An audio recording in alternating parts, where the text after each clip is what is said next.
Hello everyone out there, and welcome to the second episode in our The Rest Is Legionella podcast. So since our last episode, we've had some great feedback, so very much appreciated for anyone who commented on our YouTube audio podcast.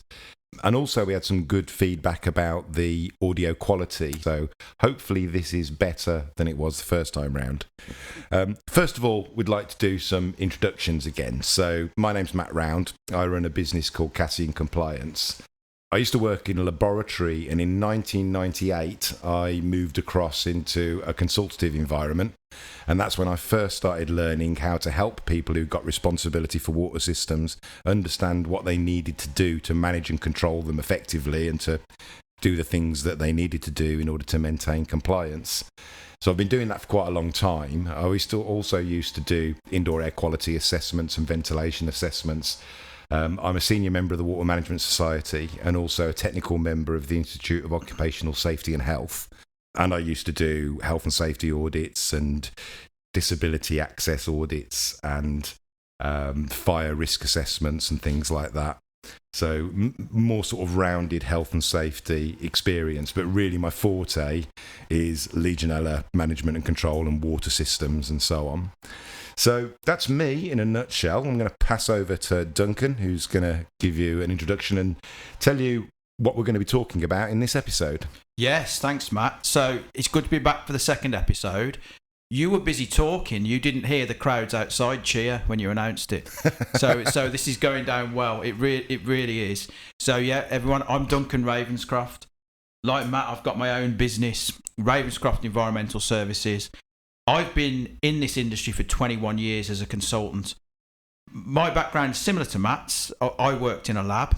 It was microbiology that was my original subject. And I'm probably a product of it's who you know and not what you know, in as much as the captain of the cricket team that I played for got me into this industry. So there you go. And I do similar things. Got a small consultancy business, risk assessments, training, any type of sort of water-based consultancy. And I've been doing it some time. In terms of the way things were taken by people that have listened to it and watched it on YouTube, quick shout out really. Cameron Hollands has given us 2 very good comments, and we'd welcome some more from him. And also someone by the name of Shaheen Bozdog Ganley, who said it was very insightful and he's looking forward to the next one. Fingers crossed he tunes in.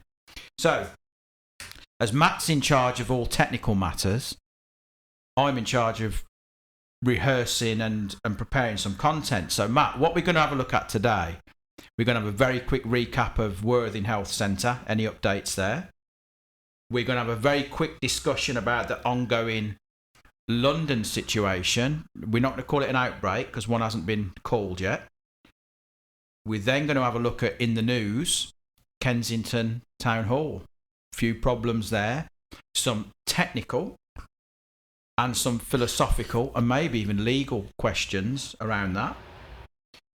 The Renters' Rights Act is coming in, and there's some really, really interesting stuff in the news relating to that. So we're going to have a quick discussion about that, and you're going to absolutely love this, Matt. This is really potent stuff, shall we say. I've got my little episode that I'm going to call Ravers Rant, where I discuss something that's really got on my nerves in the last couple of weeks. And then we've got some technical questions based around the questions that clients ask me. And we're going to get myself and Matt's views on these things. How's that sound, Matt? Sounds great, Duncan, and I'm very excited. And I think for the listeners, they should know that I have no idea what Duncan's going to talk about. So my responses are going to be very much in the moment and live. Also, just to say, we have created a jingle, which we're going to play for you in a second, which we're quite excited about. It's a bit daft, but we thought we'd do a jingle. So in the style, I suppose, of the Red Hot Chili Peppers, this is our jingle. Investigate, interrogate, and educate. Investigate, interrogate, and educate. Investigate, interrogate.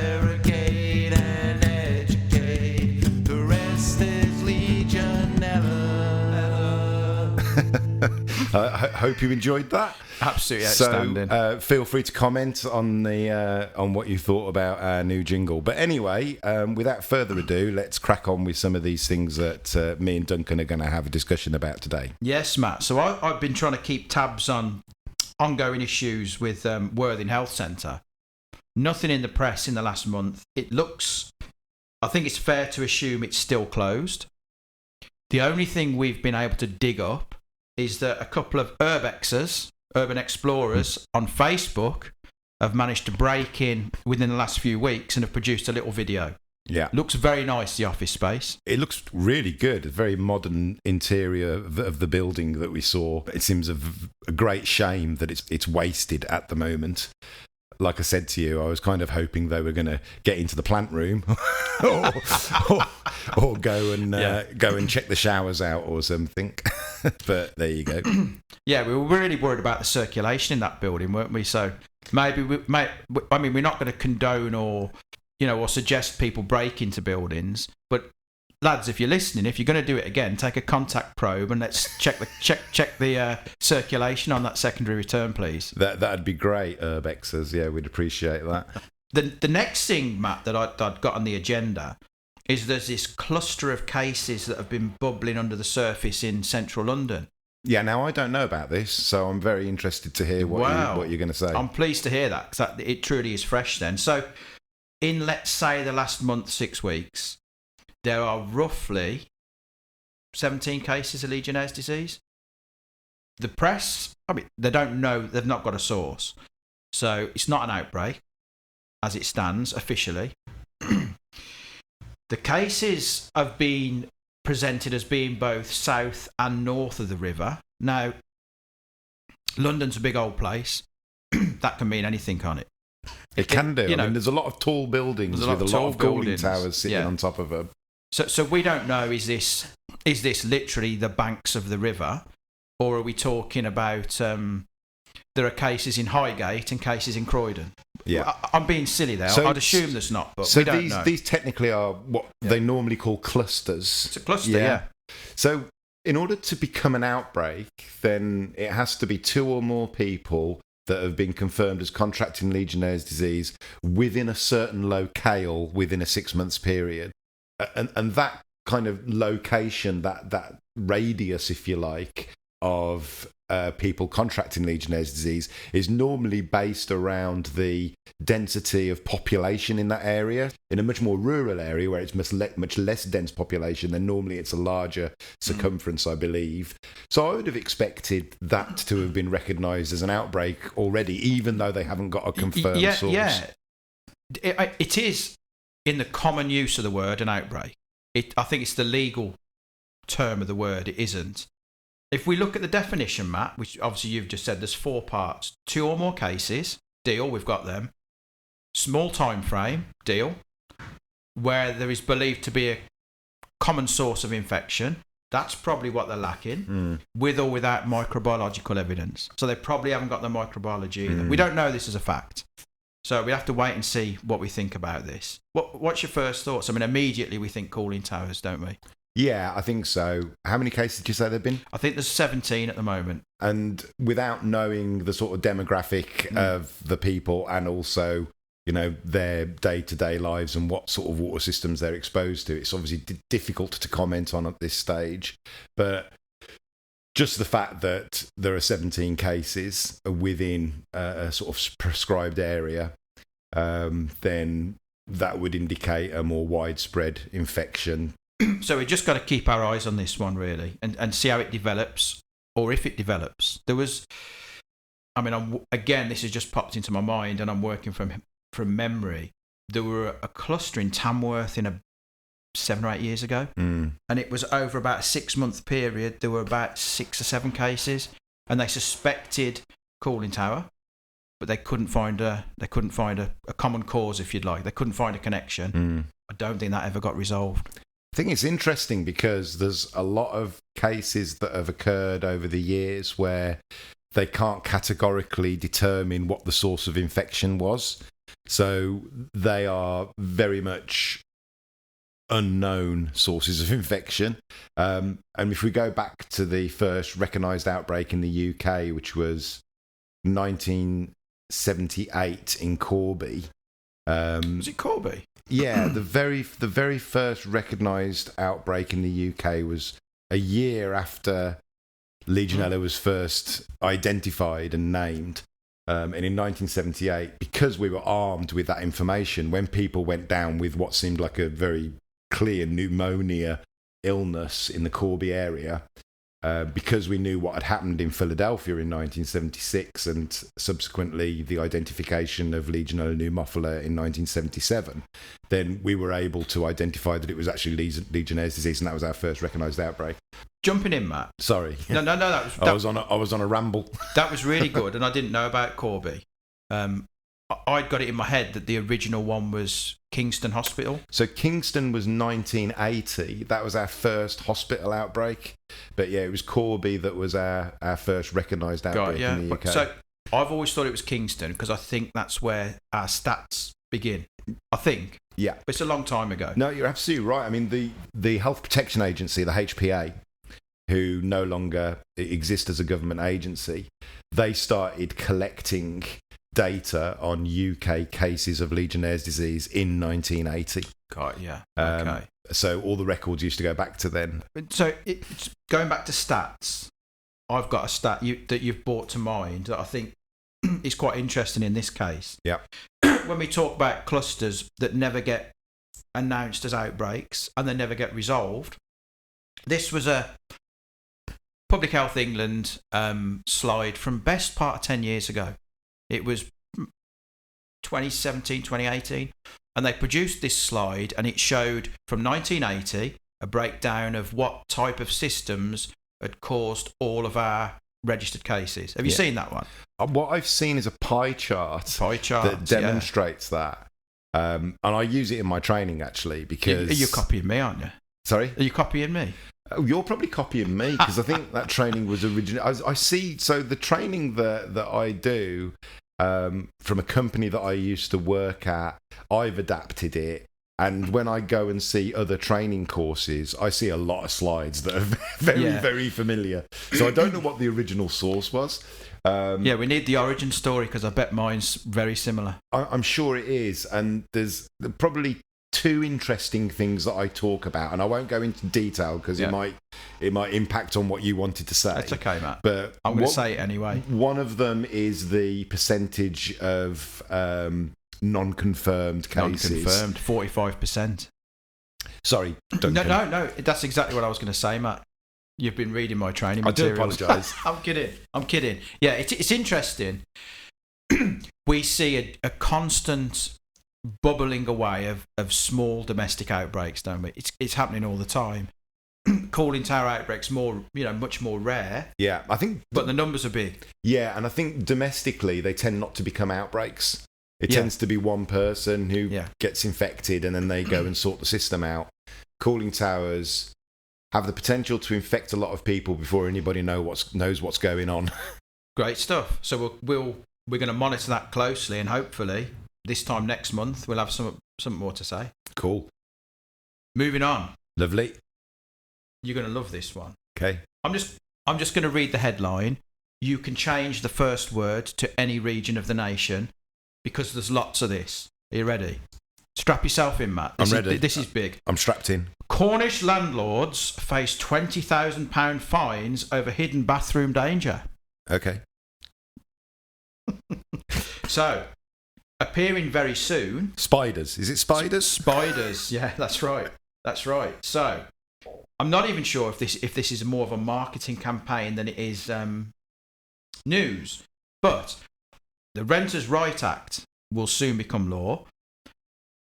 Some of the things that this article is mentioning, and there's numerous articles the same saying Oxfordshire landlords and all the rest of it are saying annual Legionella risk assessments are now a legal duty.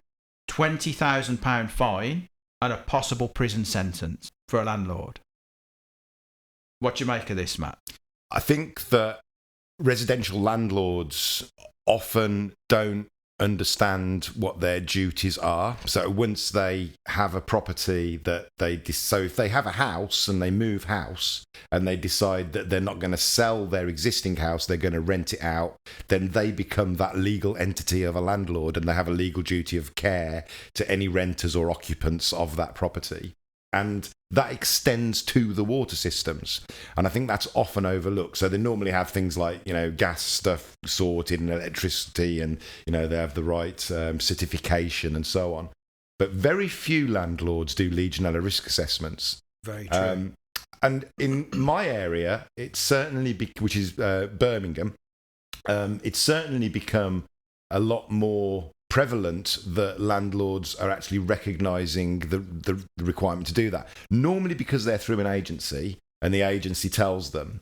And obviously domestic dwellings, then the risk associated with Legionella is normally a lot lower, predominantly because the people who are using the water system, the number of people that live in that house is an appropriate ratio to the capacity of that water system.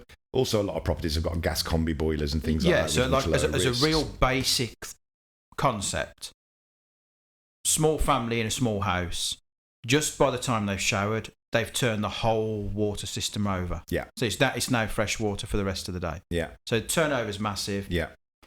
And really, you've only really got to get temperatures right then on that, for the rest of it, and you're pretty much safe, aren't you, in your home? Yeah, and I think, if you've got an old boiler system with an immersion heater upstairs in an airing cupboard and therefore a tank up in the loft, and the tank might be supplying the bath water and so on, then those tanks in domestic properties are often overlooked. So if you've got a cold water tank in your loft, go and have a look at it. If it's got a wooden lid, it shouldn't have, if it's got spiders' webs in there and dead things, then that's not ideal. So, but they're not looked at because there's no requirement. Obviously, a domestic dwelling that's under a mortgage or ownership by the individual doesn't fall under the Health and Safety at Work, etc. Act 1974. However, a landlord has a legal obligation under that document. And what I find interesting about it is that there is, obviously, for landlords under L8, there is a requirement that they do biannual or every 2 years do a risk assessment. I think it's overkill to do one annually on a domestic dwelling because there's very little that's going to change so long as it's being maintained properly and the landlord is ensuring that those water systems are operating effectively, ultimately getting to the right temperature and turning over effectively, then that they're doing what they need to be doing. Yeah. I would argue they don't need to be going in on a monthly basis and do temperature checks.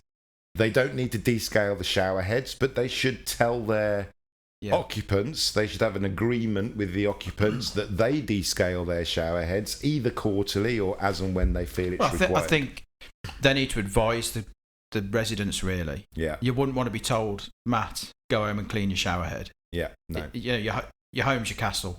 Yeah. But equally, the laws apply for the landlord. I think you do it in a way that is suggesting to the occupant that this will keep you safe if you do these things. If they explain the reason why it's important that your shower head's cleaned and disinfected.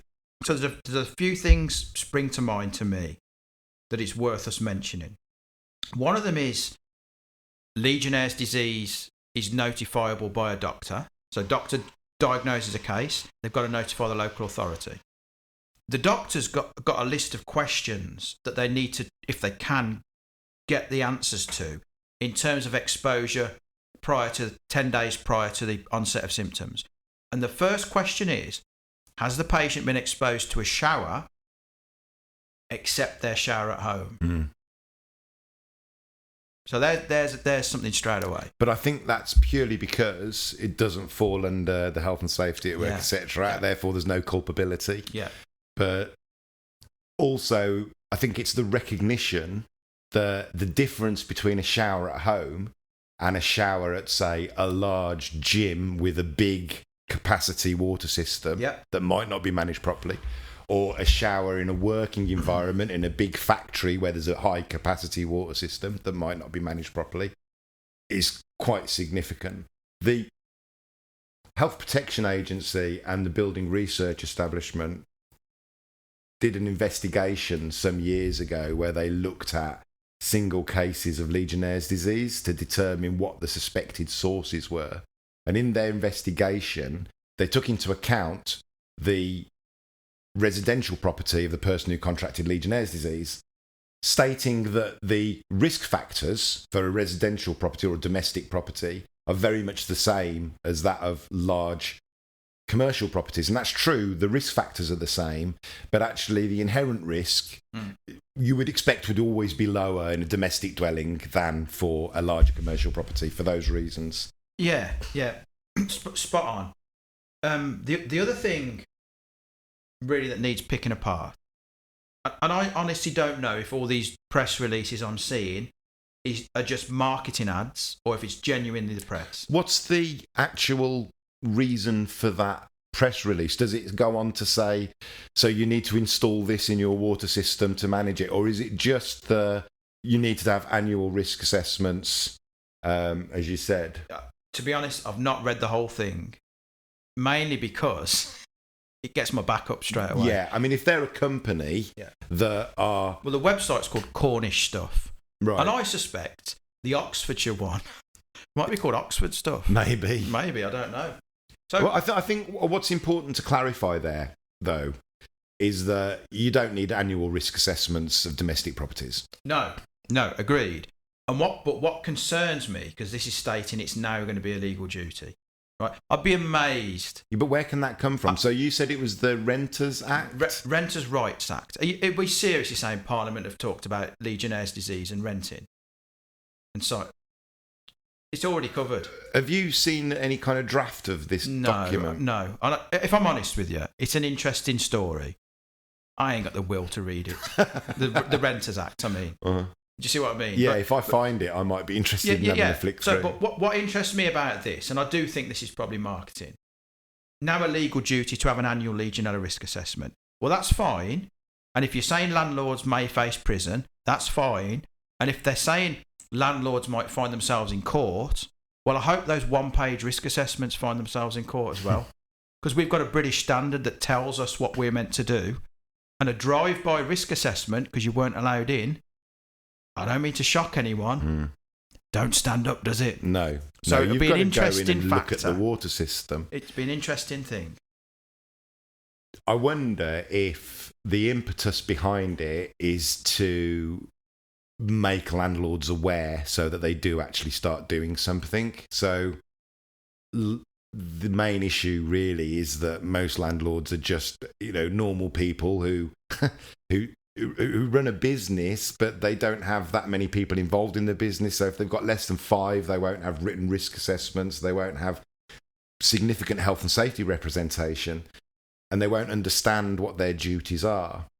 So maybe it's to try and give some clarity to landlords about about the fact that they need to be doing something for Legionella control. They need to be considering it for their occupants. Yeah. I know I'm a cynic. I accept I'm a cynic, Matt. Been in the guidance for 12 years. We don't need any more rules. You've got a very specific in HSG 274. You've got a very specific section about landlorded properties, and it really kind of says everything that you need to know in that small text paragraph. Yeah, for sure. Okie doke. Should we leave that one dead in the water? That's brilliant. No, that's great. It's an interesting take, though, isn't it? Yeah, no, I didn't know about that. So I'll definitely look out for that, because I think if they do bring something in like that, then, like you said, whether it's a marketing thing, I mean, if it's being signed off by the Secretary of State and so on and coming through as an official and being act, given the King's assent. Well, exactly. Then I imagine he's a big landlord, isn't he? I suspect he is. I mean, the Crown Estate's quite big, isn't it? Yeah. So.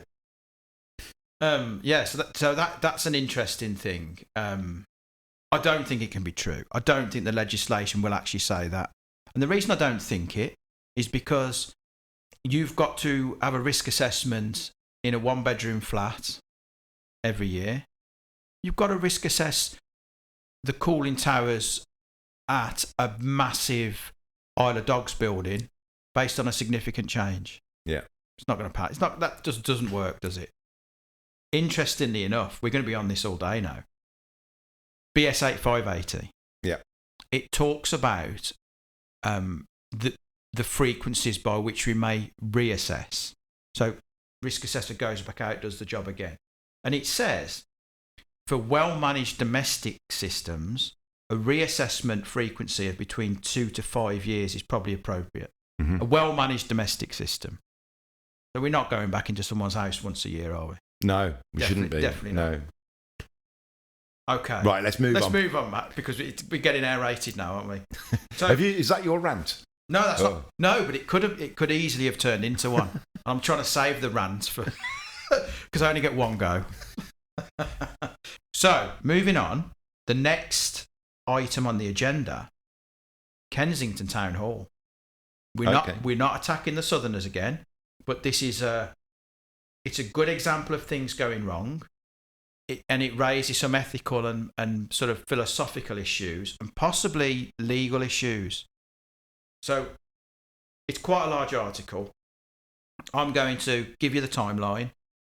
I'm going to mention a couple of other factors that are involved in this, and we'll see if we can unpick it, interrogate it, and turn it into some form of education. So, okay, sounds interesting. Mr. I'm excited. February the 7th, 2025. Don't jump in yet because you're going to want to. Higher than usual Legionella reading at Kensington Town Hall. Chlorination flush out immediately takes place. Blah, blah, blah. February the 11th. Water supply retested up to 96 hours later. Samples sent away. Might take up to 2 weeks. 24th of Feb. Got some results a day early. So interim results. Day 7 or something results have come through. Confirm Legionella in the showers, in the staff changing rooms and the Freeman suite. Facilities are closed and chlorination flush out takes place. Staff are informed the showers are out of use and alternative facilities are provided, but there's no reference to Legionella.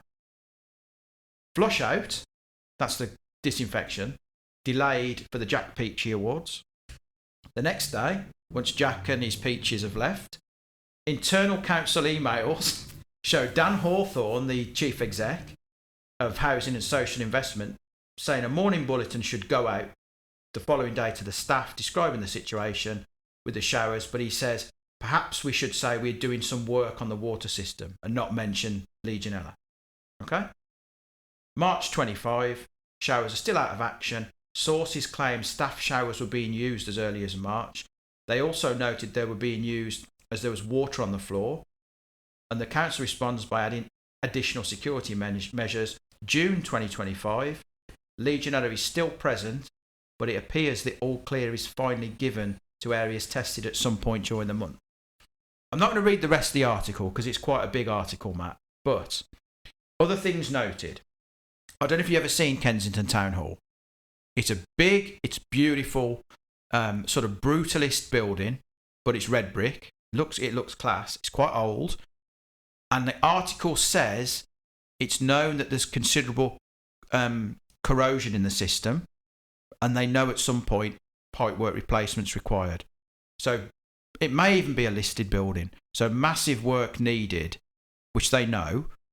Whether they can afford it, I don't know, and whether it can even be done based on the listed nature. I'm assuming it's listed because it's old and it looks nice. I don't know it is. Maybe it can't even be done.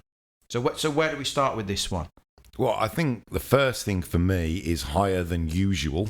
I knew it was higher than usual. So what do you think is usual in Kensington Town Hall? I don't know, but yes, it's an unusual way to start the report. Like, we find Legionella all the time, but this is much higher than we normally get. So that's weird. Yeah, I mean, it's difficult with listed buildings, whether it is or not. Just old buildings, buildings that have been around for a long time. You've got a network of pipes that have, over the decades, been added to and taken away from, with cuts of pipework and then new things being installed to existing old pipework systems. A convoluted water system, most likely, that has probably lots of dead legs and dead ends that are very difficult to A, identify, and B, remove when they do identify them. Clearly they've got issues in the water system. Yeah, so you must have seen this as well over the years. If I'm going to do a risk assessment and I want to find corrosion, I'm probably going to get on the train and get off at Euston and start risk assessing London. For whatever reason, and it could be the grandeur of some of the buildings, the age of some of them, it seems like there's more buildings with galvanised steel pipework still in place than anywhere else I ever go. And I know there's more buildings there, but it's no surprise to hear they've got corrosion in the water. Yeah, and we know that's a big factor for Legionella, don't we? Yeah, and I think one of the things about how you set up a corrosion cell on a water system, one of the main ways you can do that is to have dissimilar metals connected together, where water acts as an electrolyte. So if you attach a copper pipe to an existing galvanized steel system, that creates a corrosion cell on the potential difference between the surface of the copper and the surface of the galvanized steel. Galvanic corrosion. Yeah, and water with its salts within it acts as an electrolyte and creates an electron transfer process, which is basically oxidation. And then you end up with corrosion occurring. So where you have dissimilar metals in a water system, then corrosion can be prevalent. For sure. Second point, and again, just my experience, I think the official term is hydraulically weak. I think that's the right term. So badly corroded systems duff up your circulation, putting it in common parlance. Yeah, I mean, probably got poor circ in the building as well. Yeah, because obviously water, if they've got smooth internals in your pipework, then water's going to move through with much less restriction, less vortices.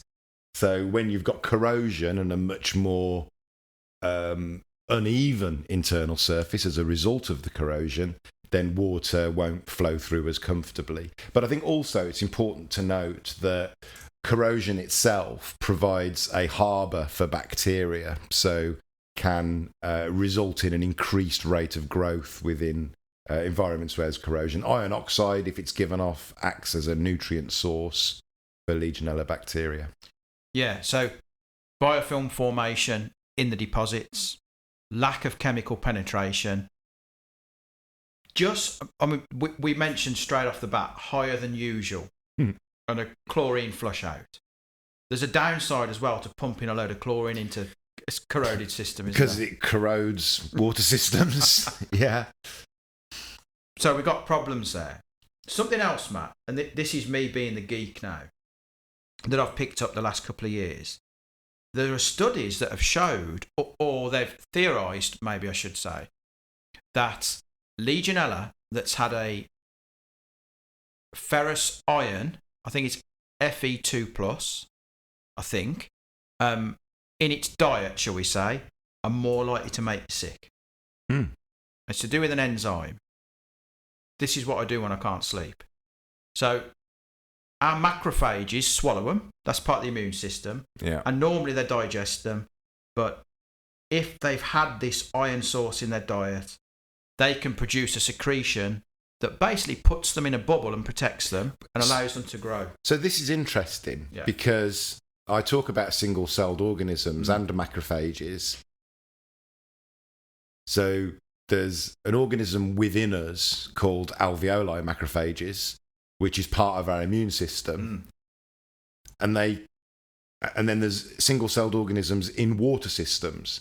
And those single-celled organisms in water systems graze on biofilm and absorb bacteria through their membranes and then produce enzymes internally which break down that bacteria and destroy it. Now, my understanding was that when they absorb Legionella through their membranes, the Legionella bacteria are impervious to those enzymes and therefore they're in a protected cell. They are. And they can multiply exponentially over a short period of time until there's so many of them in there that they breach the cell walls of the single cell and get burst out into the water stream, by which time they're pretty aggressive.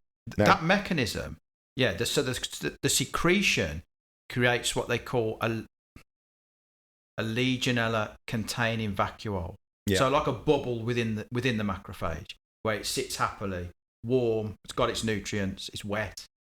Yeah, exactly that. Build up, pop the cell, move on to the next one. But what you're suggesting in what you just said is that it's a lot to do with the diet of the Legionella bacteria. So if it doesn't have that particular ferrous iron, then actually it's not impervious to the enzymes that the single-celled organisms or even the macrophages produce, or the vacuole. Yeah, not as impervious. And it's that complex, though, isn't it? Because we're looking at people's immune systems, how good they are, smoking and all those type of things. But yeah, in principle, if you can control all the other factors, if it's got a ferrous iron supply, it's a lot more likely to make you sick. It's more likely to go through that process of defeating the macrophages.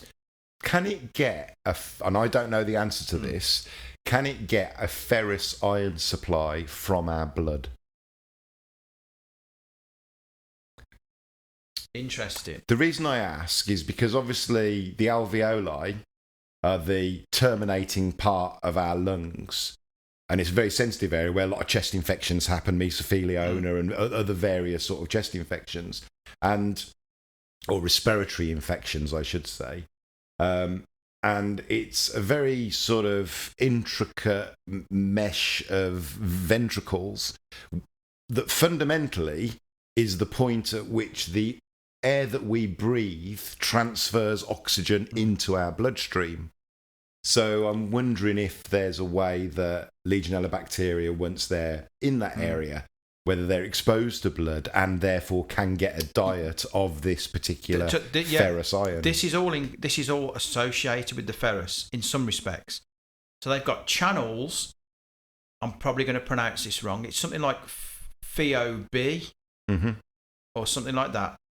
That when they're in need of iron, they'll produce the channels and they'll start trying to get some in from the environment. So quite possibly, if they're in our lung and the blood supply is incredible to it, maybe, and they've got an enzyme, it's called MAVEN or something like that, and that can then transport it through the macrophage.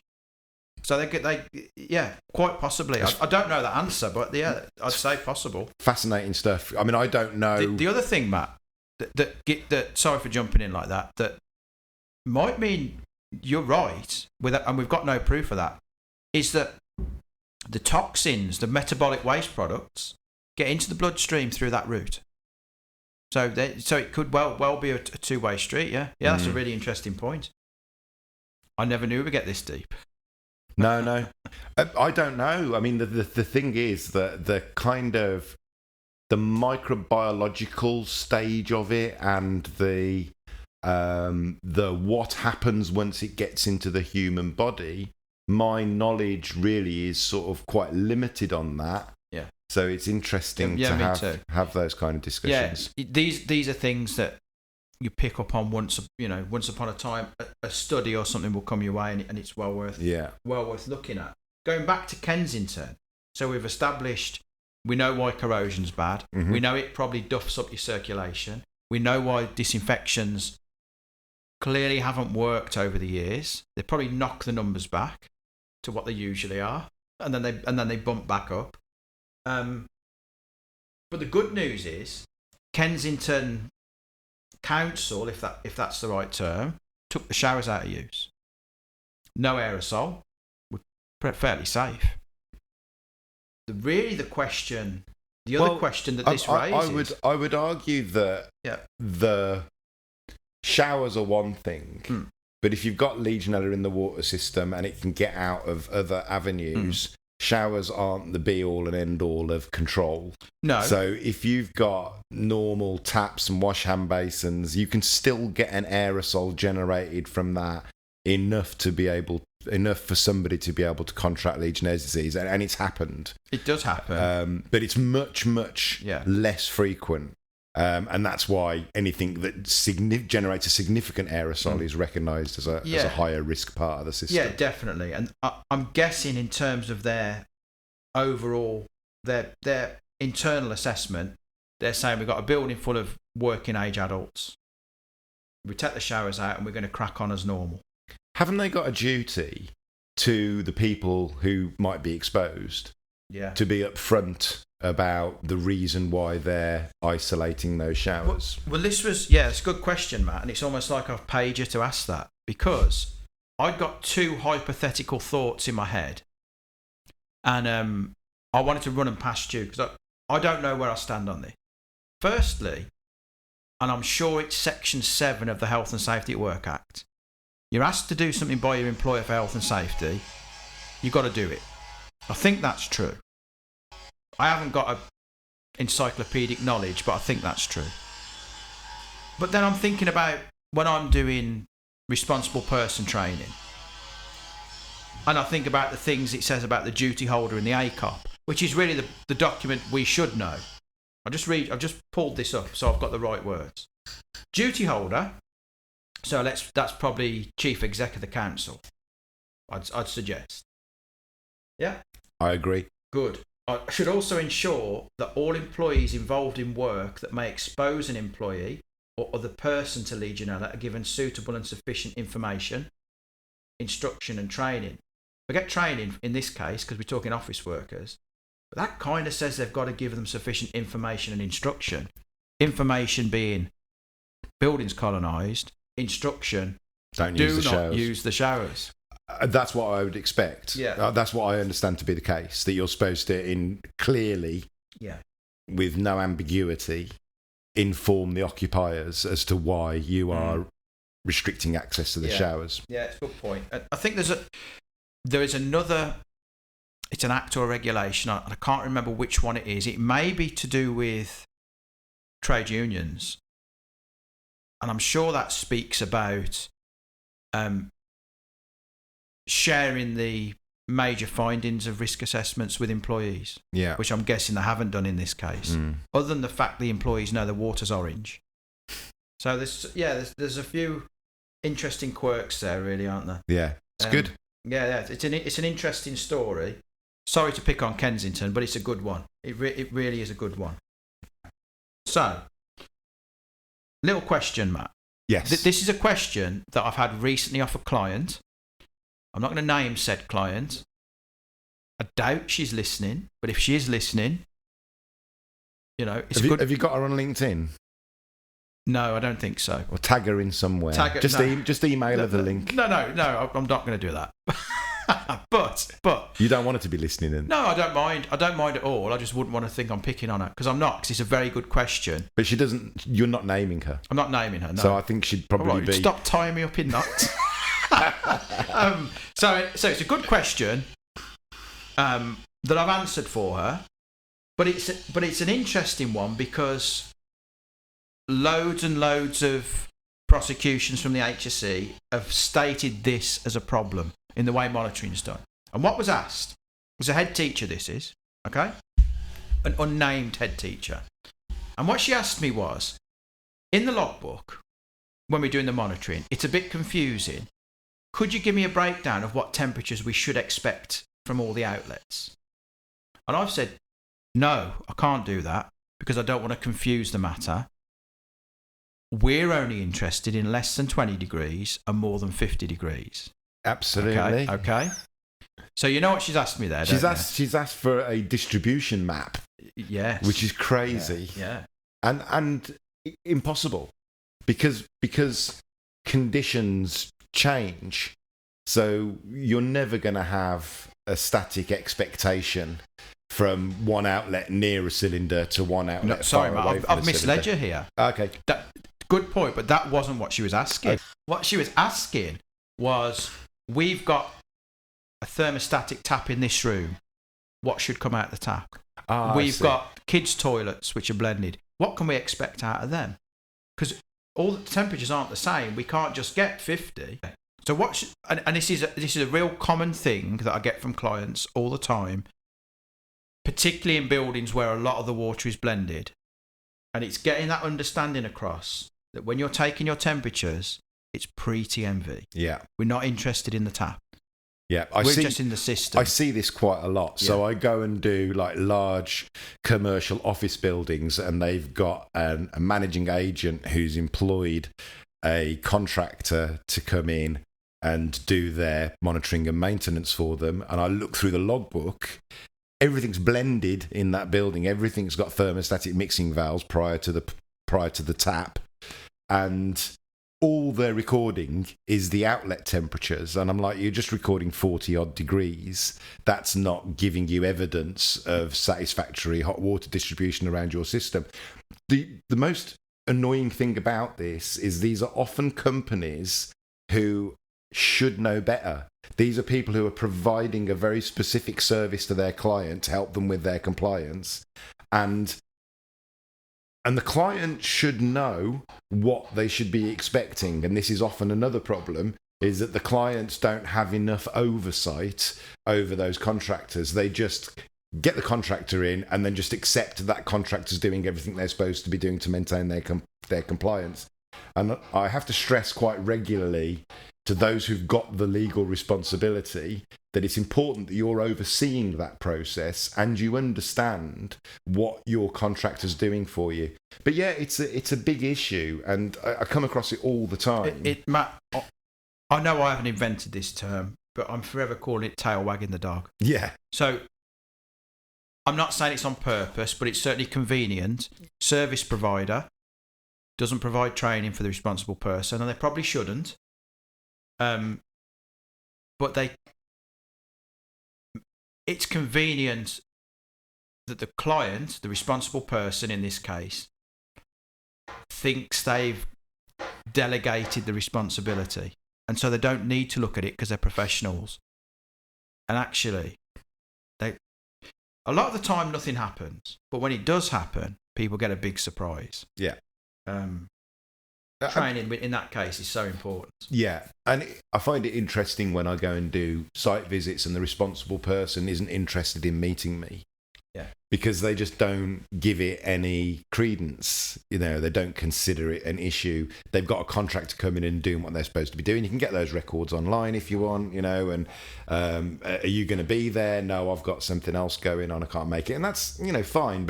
And I can have a phone conversation after the fact. But a lot of the times, the people who are recognised as the responsible persons just aren't interested in being involved. And I think that's a real failing of some of those contractors out there that are doing that work for them. Yeah. And also, almost being an upsell that, well, we're taking a temperature everywhere in the building. We're not just doing what the written scheme says. Yeah. Well, you're not really, are you? Just dancing around tap to tap. Yeah, absolutely. Yeah. It's not evidence of control. That's the fundamental aspect of it. Yeah. It's not evidence of control. And I'll just read you this. This is it's not one of my favourites, but it's an example I often use in training. This was a prosecution of Reading Borough Council for the death of a pensioner for Legionnaire's disease. There were lots of findings, but one of them, there were inadequate temperature checks, and some of those done with respect to thermostatic mixer valves were done incorrectly. Guys in the care home going tap to tap, not checking it pre-TMV. Yeah. Shocking. Absolutely. Should we have a little rant? Go for it. Let's. Are we going to have a special jingle for Ravers Rant? We're going to need a jingle for Ravers Rant, yeah. So let's just introduce Ravers Rant. Ravers Rant, yeah. So Duncan Ravenscroft, Duncan Ravenscroft, Duncan Ravenscroft. It's Ravers Rant. Duncan Ravenscroft, Duncan Ravenscroft, Duncan Ravenscroft. It's Ravers Rant. this is it's partial rant and partial good news story, if you like. Actually, I've got two rants. I've got to get these off my chest. So one rant. Did a little bit of a gap analysis audit type training homogenisation exercise. It's a good word. A few weeks ago. Well, it was meant to be training, but we just went way deeper. Homogenisation. Yeah, we went way deeper. And when we went into the depths of the monitoring that was outsourced, I found a load of faults. Like, red marks on the portal. This is wrong, this is wrong. Non-compliances. Non-compliances, yeah. And what was actually the non-compliances were blended temperatures. 42 degrees. Issue a PO, we'll come and fix it for you. My blood is still boiling about it now. 42. Why are they even taking those temperatures? Let alone making their own arbitrary rules about what those temperatures can be. Yeah. That's not a school. This is office environment. You'd argue they don't even need TMVs. And they'd arbitrarily set a really slim threshold. Client bounces either side of it and they issue a PO to get it fixed. Yeah. But the fact that they're still red, is that because the client hasn't had them come in and fix it? It's because we're in that zone again where up until the visit, clients had no training. Client thinks they've devolved all the responsibility to the service provider and they're just shelling out. They don't even know how to use the system. I mean, they've got to provide training, haven't they, on new products. No training. Here's our system. Don't worry, we'll do it type thing. So that's one example that really boiled my blood. That's annoying. It's very... because what they're doing is just generating revenue from the ignorance of their clients. Yeah. And their clients shouldn't be ignorant. Their clients should take it upon themselves to understand what the requirements are, and therefore, as I said earlier, they can oversee their contractor. Yeah. But it happens a lot, doesn't it? Yeah. One of the things leading on to that I get annoyed about is companies who do clean and chlorinations of cold water storage tanks and produce a certificate that says valid until, and then has a year period from the date that they've done it. And it's like, you can't do that. You know, the clean and disinfection is based upon inspection. And if it's not deemed necessary to clean and disinfect, you don't need to do it. So they're just generating revenue, forcing their client to get them in once a year because their clean and disinfection is only valid for 12 months. Once a year. Yeah. Sorry, no. I'm having a little rant. I love Maybe it, Matt. we should call it Ravers and Rounds Rant. Ravers and Rounds Rant, yeah. But my opinion on that is very, very simple. We should bring back flogging. That's my opinion. Well, I've got one other thing. Capital punishment might be going a bit far. Not capital, but just give them a bit of a shoe-in. It's naughty, isn't it? Total lack of moral. It is, but courage. Can't people die from flogging? If you flog them too much, it I could don't know what become flogging capital is, really. punishment. Well, you get a big whip and smack them with it I thought repeatedly. you'd know about that. So the pain Sorry. So the pain threshold might be enough to kill people. We don't want to kill them. We just want to reinforce. Yes. That's metaphorical naughty. flogging. Yeah. It's not okay, is it? No, and part of the issue with that, of course, is that they can get away with it. And if there was stuff that they couldn't get away with, whether that flogging was because a reactive process meant that they were going to get caught and in a lot of trouble and financially incapacitated because of it, then that would be an appropriate response and a deterrent from them doing it in the first place. Yeah, for sure. Now, so metaphorical flogging. I've got plenty of clients who struggle with downtime, and so they plan and they budget for a clean and disinfection of a tank once a year because they've got a tiny window. On their own terms. They should get bigger windows. Yeah, but it's on their own terms. Yeah, no, I get you. That's cool. But and I speak a lot about this to clients. I mean, if you look at like NHS trusts, they have when it comes towards the end of their financial year, they're setting the budget for the year after. It's more financially viable for them to just budget for the cleaning and disinfection of cold water storage tanks annually and not send someone round to inspect them all to determine whether they need cleaning and disinfecting within that 12-month period, but to just do it every 12 months.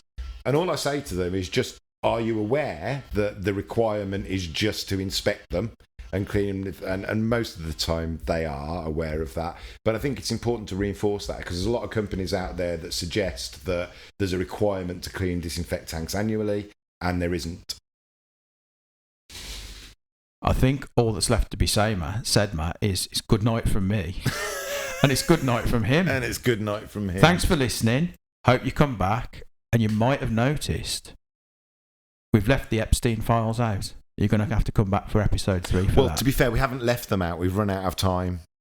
Yeah, so you've got to come back. But yeah, we'll do that in episode 3. Well done, Matt. I thought you was on fire this episode. You too, mate. I'm very impressed. It is warm in here, though, isn't it? It's warmer than it was last time. Cheers, guys. Thanks for listening. If you've enjoyed it, please like and subscribe. There will be more episodes coming.